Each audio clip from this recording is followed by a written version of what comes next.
The outcome of that leadership race will depend very much on what party members decide at a meeting that happens this weekend. They are being asked to say yes to a new voting system meant to give rural communities and smaller centres an equal share of the vote. But will it pass, and how is it going to work? Legislature reporter Shachi Kurl has the story. Politics 101 dictates many paths to the Premier's office. You've got to hit the road and schmooze your supporters. You've got to suck up to your colleagues in hopes of earning endorsements. Ida is still working on reaching a conclusion about the leadership race. Of course, I do hope Ida comes on to the Abbott team. And Ida, after winning the recall, you're invincible, and I need you on my team. And you've got to sign up new members, making sure they're not cats or professional hockey players. But for the BC Liberals, the biggest, most critical twist on the road to leadership doesn't depend on the candidates or their campaign teams.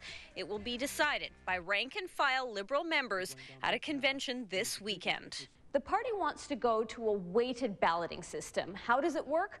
Well, each constituency, regardless of its size or its membership roster, gets 100 votes. This could be a big one in an urban center. This could be a little one in a rural community. Tens of thousands or just a few dozen. Each riding association is assigned 100 votes. If this system doesn't pass, the party risks driving away voters in northern BC, where populations, compared to Greater Vancouver, are low. But the taxes we collect from the oil and gas industry are high.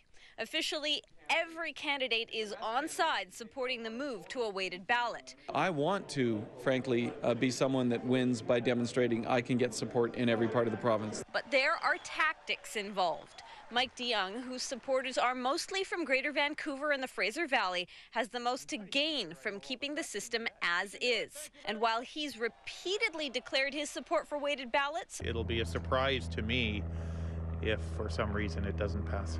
One of his organizers, former MLA Gulzar Chima, is against it.